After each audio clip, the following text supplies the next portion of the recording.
আপনারা অনেকেই জানতে চেয়েছেন গ্যাসের চুলায় কালি হওয়ার কারণ কি। আসসালামু আলাইকুম। ওয়ালাইকুম সালাম। আঙ্কেল, এই যে আপনি যে এই চুলাটা নিয়ে আসছেন, চুলাটার কি সমস্যা আঙ্কেল? এই ফায়ার হইলে চুলে ধরে না, এই কালি হয়েছে, কালি। ও আচ্ছা আচ্ছা। এই যে জি, আঙ্কেলের চুলাতে আসলে কালি কেন হচ্ছিল এবং আপনাদের চুলাগুলোতে সাধারণত কালি হওয়ার কি কারণ রয়েছে এই নিয়ে আজকের আলোচনা। এরকম গুরুত্বপূর্ণ ভিডিও পেতে আজকে আমার পেজটাকে ফলো দিয়ে রাখেন। এই যে দেখেন, সাধারণত নিপিলগুলো যে দেখতেছেন হাতে, এই নিপিলগুলোর ছিদ্র যখন অতিরিক্ত ব্যবহারের কারণে ওসার হয়ে যায় তখনই কিন্তু কালি পড়ে।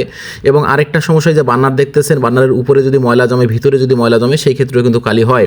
আপনাদেরকে বার্নারের ভিতরে ময়লাগুলোকে পরিষ্কার করতে হবে এবং নিপিলগুলোকে চেঞ্জ করতে হবে, তাহলে দেখবেন যে আপনাদের গ্যাসের স্পিডটাও বেড়ে যাবে এবং কালিও হবে না। এই যে দেখেন, এভাবে খুলে কিন্তু আসলে আপনারা চেঞ্জ করতে পারেন। এভাবে যখন আপনি নতুন একটা নিপিল লাগাবেন, কারণ একটানা যখন 3 থেকে 4 বছর ব্যবহার হয় তখন কিন্তু আসলে ব্যবহারের কারণে নিপিলের ছিদ্রগুলো অতিরিক্ত ওসার হয়ে যায়, যার কারণে গ্যাস বেশি বের হয় এবং সেই ক্ষেত্রে কিন্তু কালি হয়।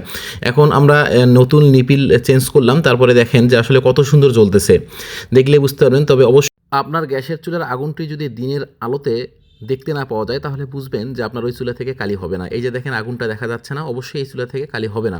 এবং প্রথমত আপনারা যে কাজটা করবেন, পেনিয়ামের গ্যাপগুলো যদি বেশি ফাঁকা হয় সেক্ষেত্রেও কালি হবে, এবং নিপিলের যদি ছিদ্র ওসার হয় সেক্ষেত্রেও কালি হবে। প্রথমত আপনারা আগে বার্নারটাকে পরিষ্কার করে দেখবেন, যদি বার্নার পরিষ্কার হওয়ার পরেও কালি হয় সেই ক্ষেত্রে আপনারা নিপিল চেঞ্জ করতে পারেন। ধন্যবাদ সকলকে, আশা করি ভিডিওটি শেয়ার করবেন এবং সকলকেই দেখার সুযোগ করে দিবেন।